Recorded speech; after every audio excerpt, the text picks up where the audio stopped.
शिवसुंदर प्रधान। आपण तो आमर पूर्वर वीडियो देखिथिबे यूट्यूब रे आमर पूर्वर वीडियो अपलोड होईची आखु चाष संबंध रे। वर्तमान आखु चाषर हार्वेस्टिंग चली। आसतु आम चाषी नरेश भाई को पचारिबा से आखु चाष रे कोन केमिति लाभ पाउछंती, केते एकर आखु चाष करिसंती, आगु को केते से करिया को चाहुछंती। आसतु तांको ठार हम पचारना किछि जानिबा।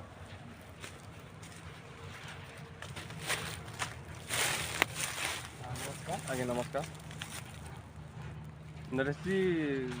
नरेश साहब आपण केते एकर आखु चाष कर 12 एकर ए वर्ष आखु लगे तेणु से 2 एकर राटुन प्लट अच्छी आ 10 एकर आखु लगा आखु अच्छी सात आखु अच्छी। बर्तमान आपण एई वर्ष पई केते लगेलेनी? ए वर्ष पई 4 एकर लागि जाईची आउ 3 एकर चाष होई अछि आउ 4-5 एकर लागि जाई।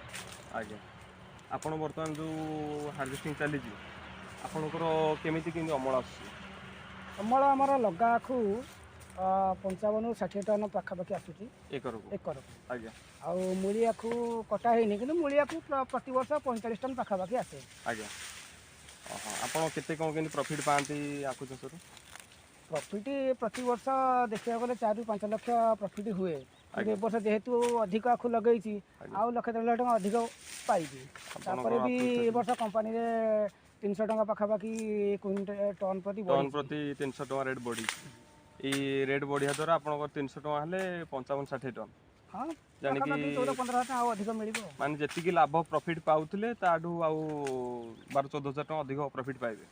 आज्ञा आउ वर्तमान आपनकर जो कटा हलानी केते जमीरु केते कटा हलानी? 4 एकर पाखापाखि कटा हलानी। आज्ञा 230 टन आखु जाईची 228 टन आखु जाईची 228 टन। नरेश बाबू आपनकर जो वर्तमान अमल जो अनुसार आसु एकर को आपण केते एकर को लाभ पाइबे बोली आपण अनुमान करछो? एकर को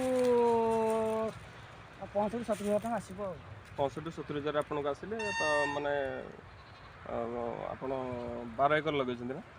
हाँ 12 एकर किंतु मूली आखुर कम लास। मूली एकर दिग्रा हमें 10 एकर धरिया। 10 एकर आपन केते 6-7 लाख टका आपन प्रॉफिट रखिबे। वर्ष प्रॉफिट होबा आपन सबंकर लगा प्लॉट को जीवु सेठरे हम देखिउ एकर केते मंजी खा लागुची, केते सार पडुची, केते को परिमाण लोक हमर दरकार लगाय पई। आज्ञा या पर वीडियो हम नरेश बाबूकर लगा प्लॉट को जीवु। लगा प्लॉट रे तांको विषय आम बहुत किसी जानकारी नबु जोटा कि आम चाषी भाई मान को दरकार। से जो चाषी मैंने आम इच्छुक हे आखु चाष करने से बर्तमान जाना चाहिए गोटे एकर केते मंजी लगुच, केते खर्च होची, केते चाष होची, केते को परिमाण लोक लगुचंत लगाइबा से विषय आम नरेश बाबूकर अधिक जानकारी नबु। क्या वीडियोटी भल लगी लाइक एंड सब्सक्राइब करेंगे, बेल आइकन टी दबाई देवे।